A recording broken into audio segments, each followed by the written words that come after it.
Chercher du travail. Chercher du travail. Tous les mots sont biaisés aujourd'hui. Chercher du travail ne veut pas dire chercher du travail. Ça n'a rien à voir, c'est tout autre chose. Si chercher du travail voulait réellement dire chercher du travail, les choses se passeraient à peu près de cette manière. J'ai besoin d'un toit, de manger, de me distraire. Pour satisfaire ces besoins vitaux, il me faut de l'argent. Je propose donc ma force de travail, mon temps, ma liberté, mon énergie à celui qui a du travail à offrir. S'il ne veut pas, au revoir.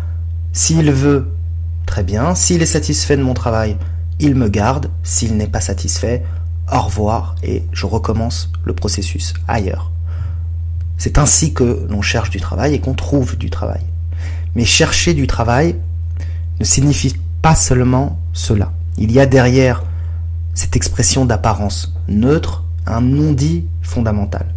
Chercher du travail est d'abord et avant tout un processus de soumission destiné à permettre à celui qui s'y soumet d'entrer sur le marché du travail qui n'offre pas réellement de travail, nous allons le voir. Il ne suffit donc pas d'offrir sa force de travail, il faut encore et surtout montrer et prouver que nous adhérons à et que nous adorons une idéologie, une idole, l'idole travail, le Dieu travail. Il faut se convaincre que nous ne souhaitons pas travailler par nécessité, ce qui est le cas de l'immense majorité d'entre nous, mais que nous aimons le travail, que nous le désirons, que nous sommes prêts à tout pour l'obtenir, que le travail aliénant et ultra spécialisé des sociétés complexes est un aboutissement en soi, un but ultime, un objet de désir, un Graal. Évidemment, c'est un mensonge.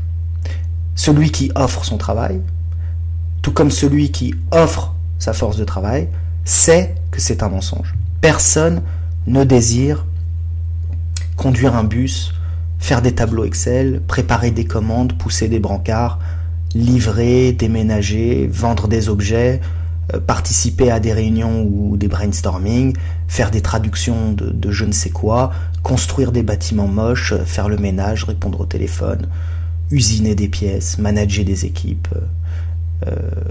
réparer des fuites, rédiger des actes juridiques ou tout ce que vous voudrez. Personne ne veut faire ça 8 heures par jour, parfois beaucoup plus, pendant 172 trimestres, c'est-à-dire 43 ans.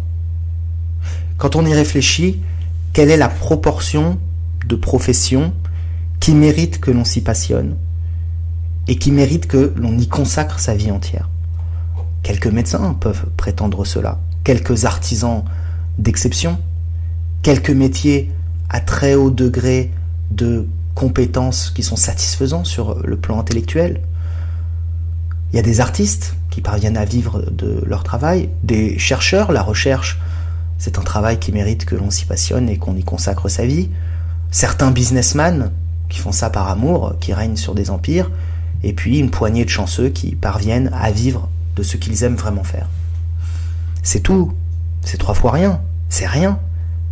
Tous les autres travaillent parce qu'il le faut bien. Tout le monde sait ça. Tout le monde sait instinctivement cela, quand bien même il ne serait pas parvenu à le formuler distinctement. C'est une évidence de la raison. Le travail n'a de valeur que s'il correspond à une vocation, à une nature d'être. Que l'accomplissement du travail engendre dans le même temps l'accomplissement de l'individu qui travaille et que ce travail lui permette d'œuvrer à la manifestation de sa nature divine et d'œuvrer à l'équilibre de l'univers. Ça a l'air pompeux dit comme ça. Et ceux qui ont une vision très rationnelle des choses ne sauront même pas de quoi je veux parler. Mais le seul travail auquel nos ancêtres donnaient de l'importance et le nom même de travail, c'était ça. Le reste, ça n'était qu'aliénation, agitation, servage, esclavage, activité désordonnée inhumaine, corvée, voilà, vous appelez ça comme vous voulez, mais ça ne méritait pas le nom de travail. Qui aujourd'hui peut se vanter d'œuvrer par son travail à la manifestation de sa nature divine et à l'harmonie du cosmos? Pas moi, et certainement pas vous qui m'écoutez. Lorsque je me présente à un entretien pour devenir, je ne sais pas, manutentionnaire à Carrefour, le directeur du Carrefour sait bien que le rêve de ma vie n'est pas de remplir des rayons avec des conserves de petits pois et de couches. Et le directeur de Carrefour n'a jamais nourri lui-même le rêve d'être directeur d'un supermarché. Aucun humain sain d'esprit ne peut s'épanouir réellement dans le monde du travail actuel et ne peut s'émerveiller de ce qu'il fait ou de ce qu'il produit à la chaîne, toujours la même chose, tous les jours. Personne. Quoi que nous fassions, nous ne pouvons pas nous épanouir de cette manière. C'est ainsi. Nous n'avons pas été créés pour vivre comme ça. Le système actuel, tel qu'il est conçu, de par son ultra-complexité et l'ultra-spécialisation des tâches qui en découlent, est générateur de névrose, est générateur de souffrance et générateur d'activités qui abaissent notre majesté intrinsèque. Si je devais parler comme un bobo New Age, je dirais que le travail dégrade notre état vibratoire. Et pourtant, pour accéder à ce pseudo-travail de sous-humain, nous devons, au préalable, le glorifier. Nous devons nous auto-convaincre qu'il est une fin en soi et qu'il est un objet de désir. Et nous devons convaincre quelqu'un d'autre, le recruteur. Nous devons le convaincre alors que le recruteur n'y croit pas lui-même, que nous y croyons. Et cette œuvre obligatoire de soumission est en définitive beaucoup plus dégradante pour notre dignité humaine que les tâches aliénantes que nous devrons par la suite accomplir. Il n'y a rien d'indigne à faire quelque chose parce que nous y sommes contraints pour survivre. Ou pour vivre un peu. Il n'y a pas que la survie dans la vie, il y a la vie. Il est en revanche parfaitement humiliant de faire semblant d'aimer ça. Et c'est pourtant ce que nous devons faire. Nous devons faire semblant d'aimer ça. Nous devons faire semblant d'être motivés. Nous devons faire semblant d'être dynamiques. Nous devons faire semblant d'être performants. Nous devons faire semblant d'avoir la niaque. Et cette négation fondamentale de notre être, cet avilissement, est l'acte initiatique mis en œuvre par la société moderne pour nous permettre, pour nous autoriser à obtenir notre subsistance. Cette aliénation, elle commence par cet avilissement, que dis-je, cette aliénation, cet avilissement commence par le CV. Le CV doit respecter certaines caractéristiques ultra standardisées pour être acceptable. Il doit comporter des catégories très précises. Le parcours scolaire, les diplômes, les stages, les expériences professionnelles, les réalisations professionnelles notables et les hobbies. Et par ce document fondateur, vous matérialisez votre volonté de chercher du travail. Vous acceptez de réduire votre individualité, votre être, de vous délimiter à ce qu'un CV doit contenir. Et on attend de vous que vous le fassiez bien. Rien, absolument rien ne doit dépasser dans votre CV. Les mots-clés relatifs au poste convoité doivent être visibles. Il faut sourire sur la photo.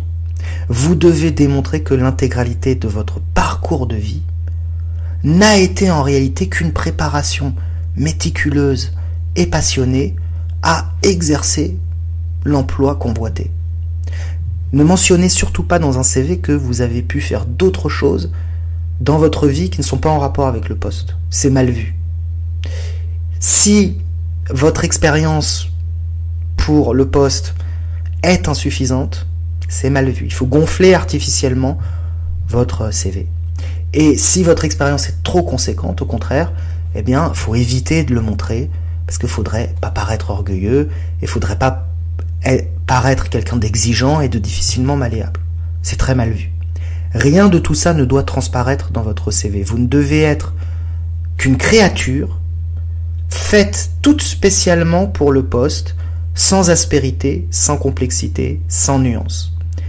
Un individu conçu en éprouvette pour réaliser une tâche précise, comme dans les usines à bébés du meilleur des mondes d'Aldous Huxley.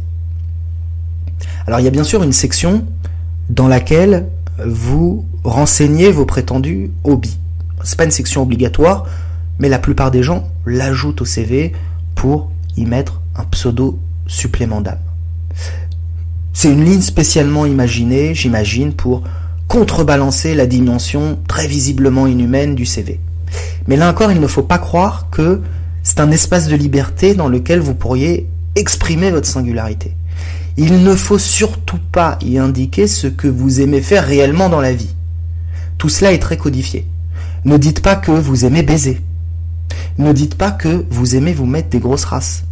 Ne dites pas que vous aimez dormir jusqu'à midi, ou végéter sur la plage, ou rigoler avec des potes, ou jouer avec vos enfants, ou méditer sur l'absurdité du monde, ou tenter, comme nous essayons de le faire, sur cette chaîne, de retrouver l'unité pour nous fondre dans le divin.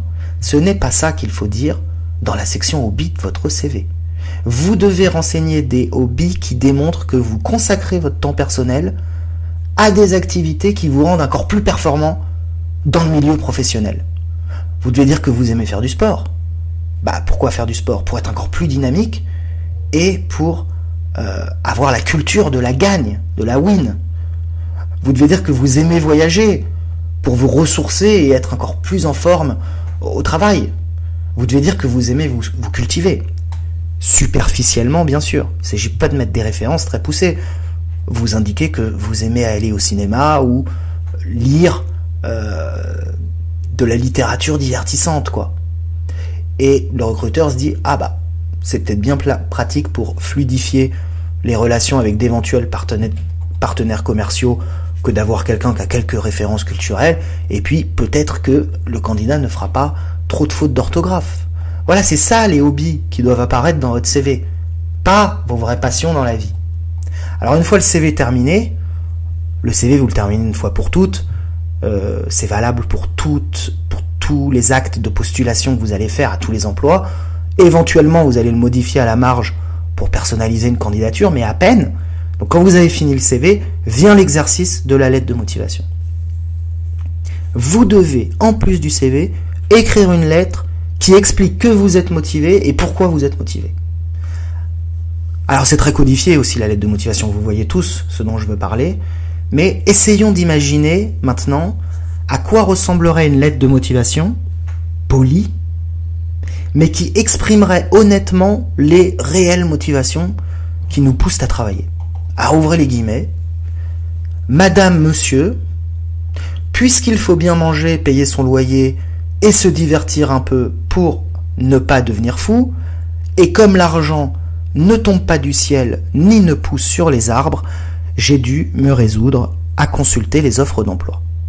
Il se trouve que, par les plus grands des hasards, au même moment où je cherche un emploi, vous recherchez vous aussi quelqu'un de disponible pour effectuer un ensemble de tâches que je connais un peu parce que je les ai apprises au cours de mes études qui ne m'ont jamais vraiment intéressé et que j'ai choisi sans conviction, un peu par hasard, et mes études qui m'ont tout naturellement amené par la suite à exercer le même genre de tâches dans des entreprises un peu similaires à la vôtre.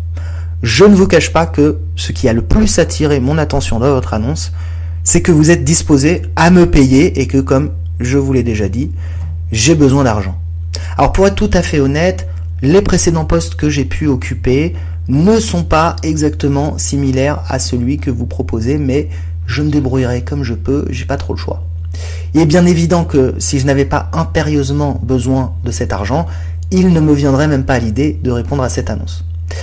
Une fois en poste, j'essaierai de faire mon travail du mieux possible, sans enthousiasme, mais sans mauvaise volonté non plus. Je tiens à préciser que je n'accorde aucun intérêt à votre entreprise, ni à ce que vous produisez. À la limite, même si je ne trouve pas ça complètement pourri ou inutile, voire complètement néfaste pour le bien commun, rien ne justifie que j'y consacre ma vie, sinon la nécessité impérieuse de travailler. Vous me l'accorderez, n'exigez donc pas de moi une motivation délirante au jour le jour.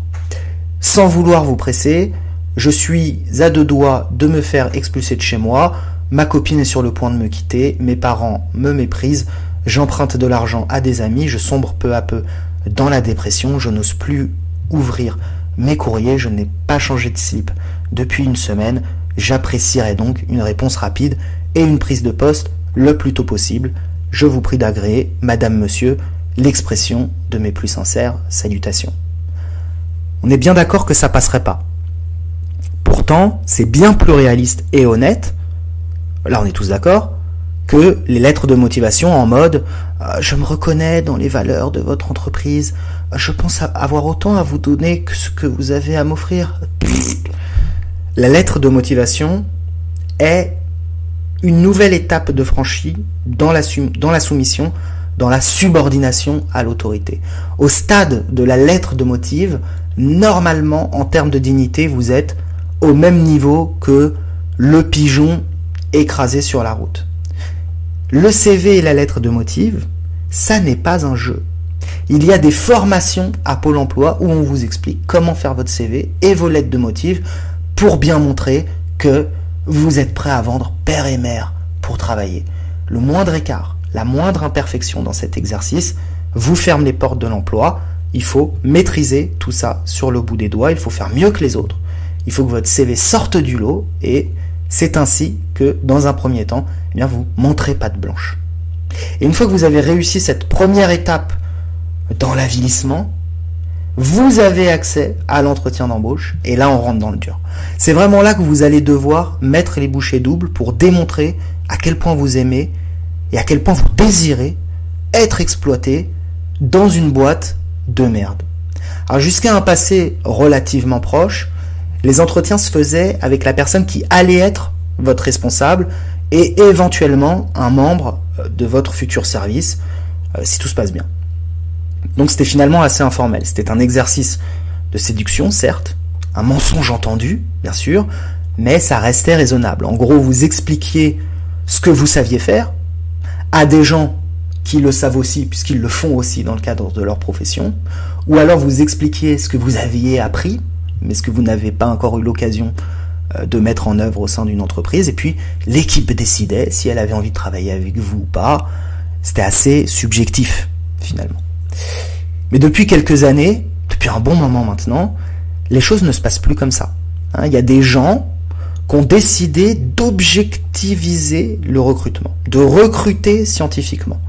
Et ces gens, ce sont les RH, les cabinets de recrutement. C'est un corps de métier dont la fonction est de sélectionner les plus soumis et les plus conformistes. Ils ont institutionnalisé le processus de sélection. Ils sont devenus le filtre, le tampon qui sépare du monde du travail le demandeur d'emploi. Et c'est eux qui en amont ont déjà sélectionné votre CV, et c'est eux qui ont évalué votre lettre de motivation, c'est eux qui vont vous recevoir en entretien, et c'est eux qui, in fine, vont décider si vous obtiendrez le poste ou pas. Alors, petite parenthèse, dans une société saine, il n'y a pas de gens spécialisés dans le recrutement. Si les cabinets de recrutement existent, c'est parce que les compétences que demandent les entreprises pour faire des bullshit jobs sont de plus en plus absurdes, et parce que de l'autre côté, pour les emplois pourris, il y a pénurie. Il y a pénurie d'emplois, il y a trop de demandeurs d'emploi. Et c'est sur ce paradigme fou que prospèrent les cabinets de recrutement. Dans une société saine, il n'y a pas de cabinet de recrutement. Donc, il est évident qu'un recruteur ne connaît rien du travail que vous allez être amené à accomplir. Ils ne sont là que pour sélectionner. Et s'ils ne connaissent rien à ce que vous allez faire, ils ne sélectionnent pas sur des compétences. Ils sélectionnent une manière d'être. Et ce sont des professionnels là-dedans. C'est-à-dire qu'avant, vous pouviez encore vous soumettre au processus de recherche d'emploi de mauvaise grâce à moitié sans trop y croire, mais désormais, les cabinets de recrutement, les RH, sont là pour détecter les menteurs, sont là pour détecter ceux qui n'y croient pas vraiment. Ce sont des machines à évaluer votre foi dans le Dieu travail, dans la religion du travail moderne. C'est l'inquisition de la start-up nation. C'est comme dans Blade Runner, quand les robots subissent l'interrogatoire hein, au moindre mouvement de rétine suspect, vous êtes démasqué et vous êtes dégagé. Par exemple, il ne s'agit pas que le recruteur puisse percevoir chez vous la nécessité de travailler. Vous ne devez jamais paraître dans le besoin. Vous ne devez pas paraître needy. Hein, vous ne devez pas avoir l'air de mendier un poste. Les RH détestent ça. Vous devez être là parce que vous le voulez et parce que vous en avez envie.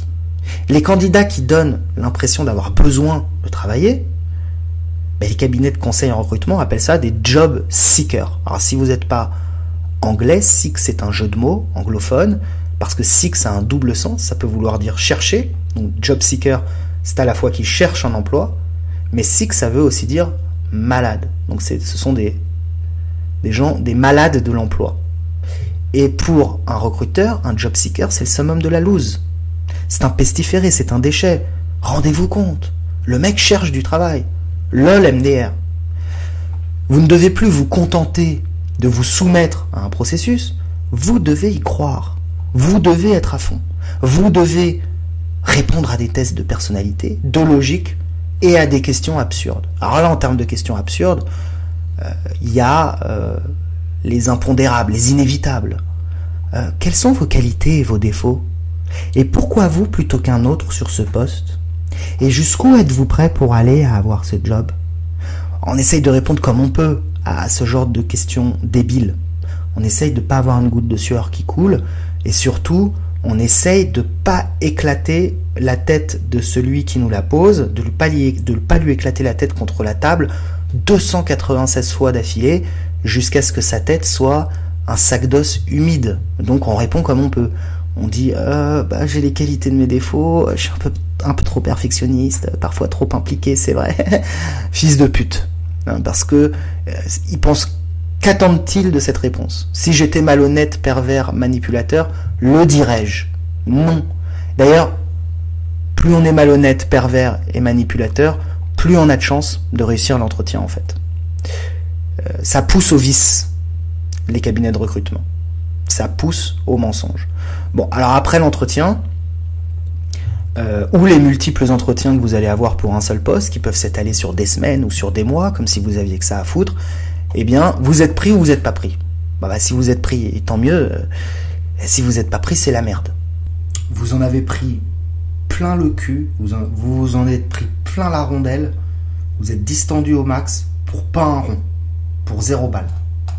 Hein, et quand vous n'êtes pas pris, parce que vous n'êtes pas apparu au recruteur comme le plus aliéné, le plus malléable, le plus indigne, le plus connard, ce qui est une bonne chose dans l'absolu, mais ce qui est un désastre pour vous, parce que vous avez toujours besoin d'argent, il y a toujours une petite merde dans votre entourage pour vous dire « Mais sois pas déçu, c'est déjà super positif d'avoir été pris à un entretien, il faut que tu restes positif, sinon on va pas te prendre, c'est sûr, et puis si t'y crois pas, c'est sûr que tu vas échouer, faut y croire.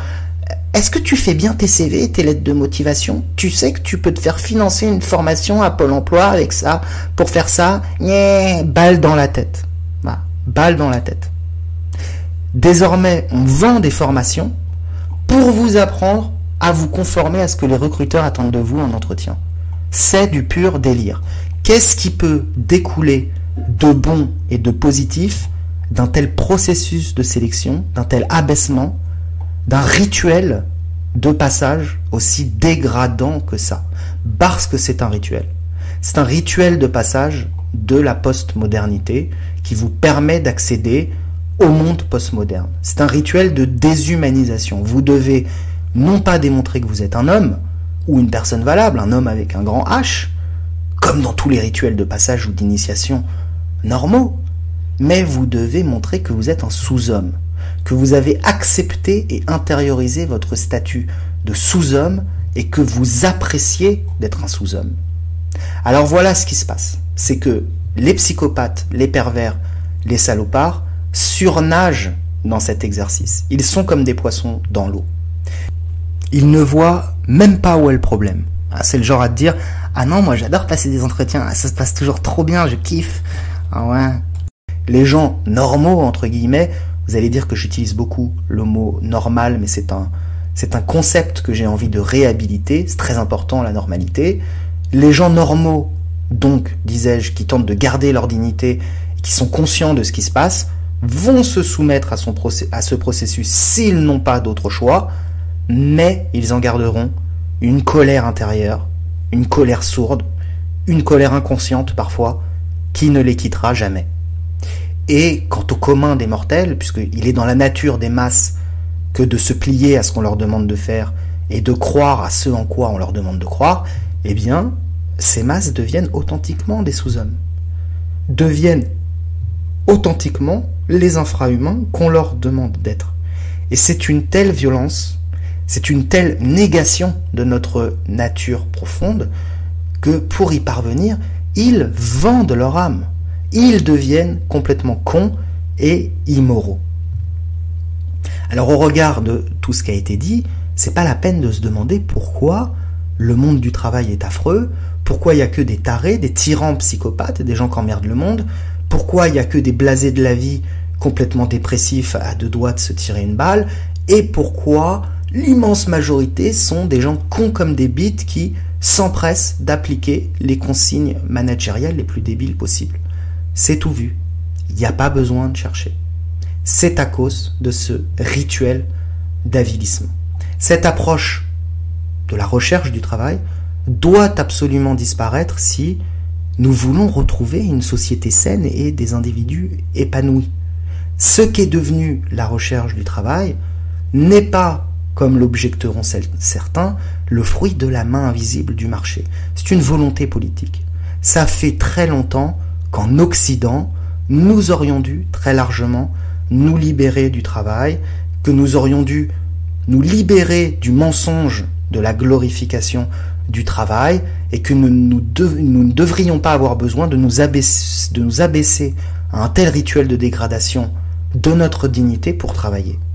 Si nous en sommes là, c'est que le pouvoir politique, obéissant en cela au pouvoir spirituel de notre temps, le clergé de la modernité, les économistes, les grands entrepreneurs, que sais-je encore, cette caste spirituelle l'a décidé ainsi. Parce que son but n'est pas la libération de notre être et l'élévation de notre âme, mais notre dégradation, notre avilissement. Nous devons nous libérer du travail. Nous devons brûler l'idole du dieu travail. Nous devons cesser de glorifier le travail. Nous devons accepter, bien sûr, que certaines tâches doivent être faites, puisqu'il en va ainsi, et nous les faisons par obligation, mais en dehors de ce temps que nous consacrons au bien commun, par devoir, eh bien nous devons être libres de nous épanouir autrement que par le travail tel qu'on l'entend aujourd'hui, mais par une forme de travail telle que l'entendaient les anciens, c'est-à-dire la manifestation de notre nature profonde et ce faisant l'équilibre et la beauté du monde. Il faut déconnecter nos moyens de subsistance du travail. Nous ne sommes pas des ânes. Nous ne sommes pas des ânes qu'on mène à la baguette. Nous sommes des ânes quand on nous considère comme des ânes. Mais si nous sommes considérés comme des êtres intelligents et responsables, qui méritent leur liberté, nous le devenons également. Et nous ne devons pas uniquement mettre le travail tout en haut de nos aspirations, parce que la contemplation, la réflexion, ne rien faire, le non-faire, la non-action, est infiniment supérieure à l'action. J'espère que cet audio vous a plu. Merci aux contributeurs qui bénéficieront de cet audio en exclusivité. Je vous dis merci et à très bientôt.